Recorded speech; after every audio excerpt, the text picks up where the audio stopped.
بسم اللہ الرحمن الرحیم۔ السلام علیکم عزیز طلبہ۔ سلسلے توڑ گیا وہ سبھی جاتے جاتے۔ احمد فراز کی پیدائش صوبہ خیبر پختونخوا کے شہر کوہاٹ میں ہوئی۔ اصل نام سید احمد شاہ تھا۔ اسلامیہ ہائی اسکول پشاور سے میٹرک اور جامعہ پشاور سے ایم اے اردو اور ایم اے فارسی کا امتحان پاس کر کے اسلامیہ کالج پشاور میں لیکچرار کی حیثیت سے تدریس و تعلم کے خدمات سر انجام دیتے رہے۔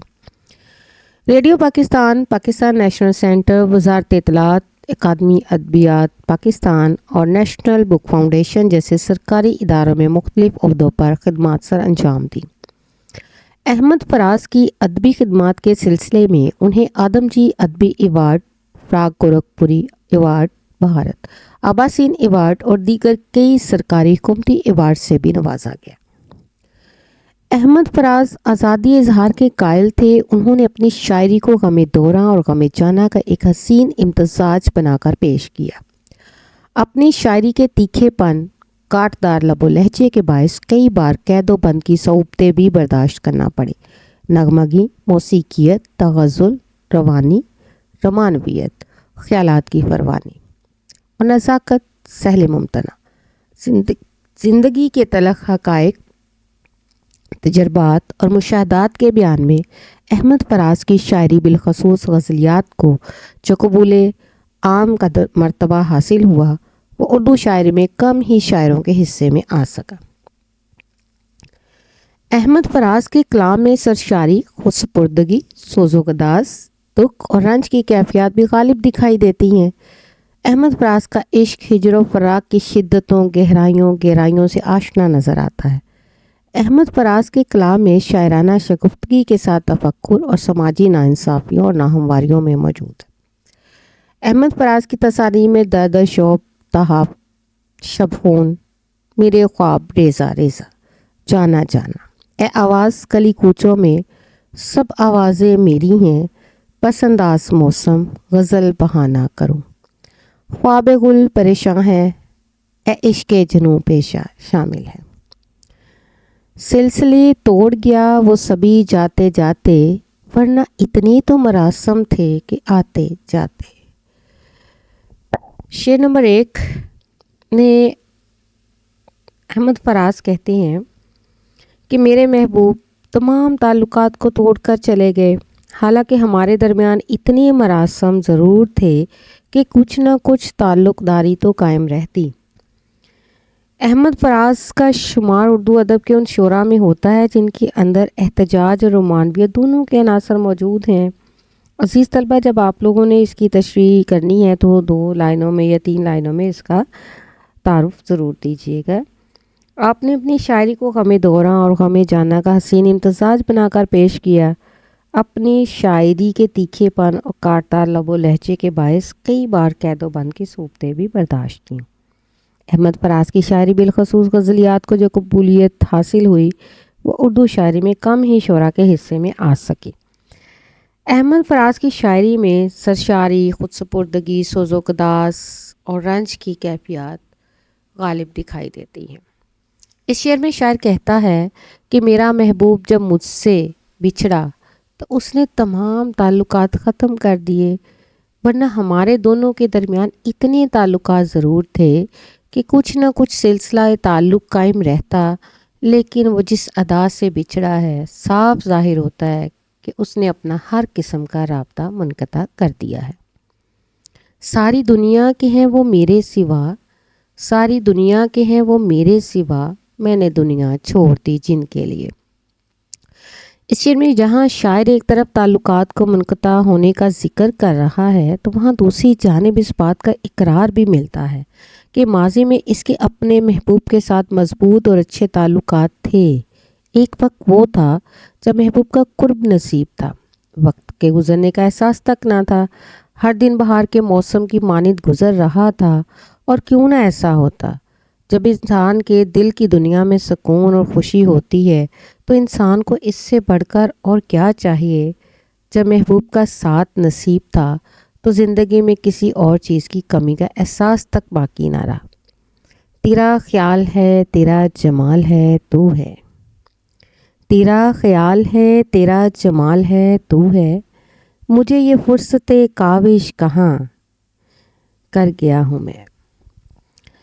حالات کچھ اس طرح کے تھے کہ عاشق کو ہاتھ سے تانے دیتے تھے کہ تم نے تو محبوب کی محبت میں ساری دنیا بلا ڈالی، اسے بام ثریا تک پہنچا دیا، جواب میں اس نے تمہیں سوائے رسوائی اور خواری کے کچھ نہ دیا۔ لیکن عاشق نے نہ تانوں کی پرواہ کی، نہ لوگوں کی نظروں کی، اور کرتا بھی کیوں؟ جب دل کی دنیا آباد تھی تو لوگوں کی باتوں سے کیا لینا دینا؟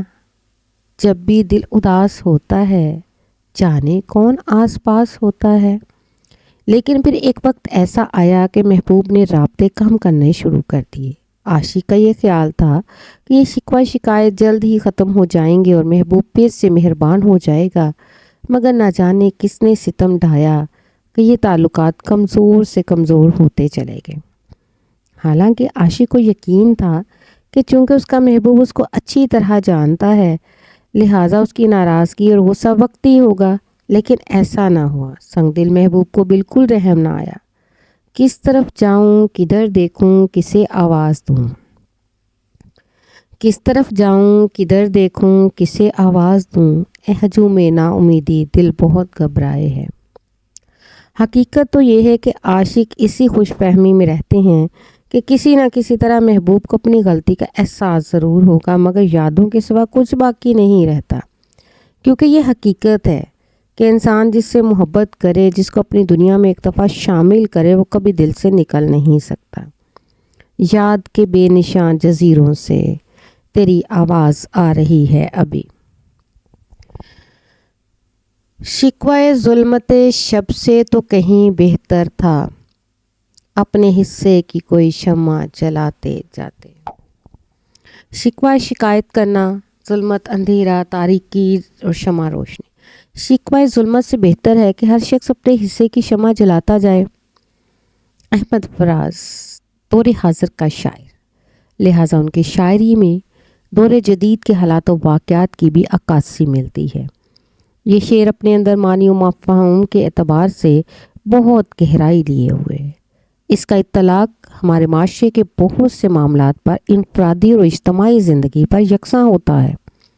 شاعر کہتا ہے کہ ظلمت شب سے اس کا شکوہ کرنے سے بہتر ہے کہ ہم اپنے حصے کی کوئی شمع روشن کر دیں، یعنی حالات چاہے کتنے بھی خراب کیوں نہ ہوں، تاریکی کتنی ہی گہری کیوں نہ ہو، ہمیں اس تاریکی کا شکوہ کرنے کی بجائے اپنا فرض ادا کرنا چاہیے۔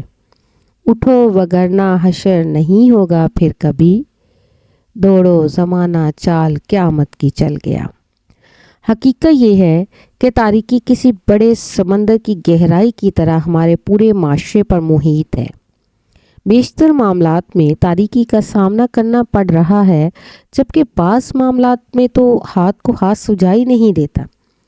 لیکن ان حالات میں ضرورت اس امر کی ہے کہ ہم قدم با قدم چراغ روشن کرتے جائیں۔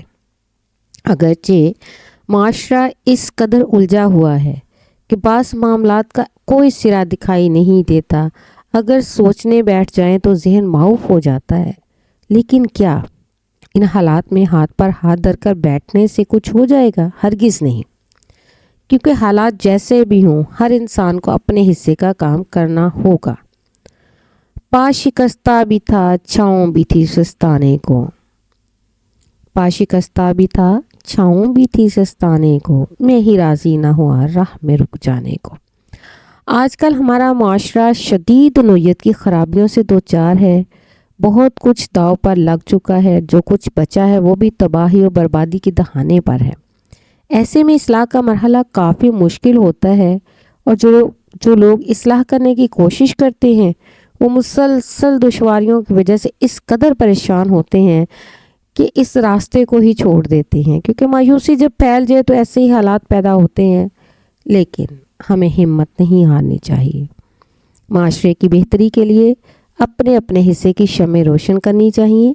اپنے حصے کا بہتر کام کرنا ہم سب پر فرض ہے۔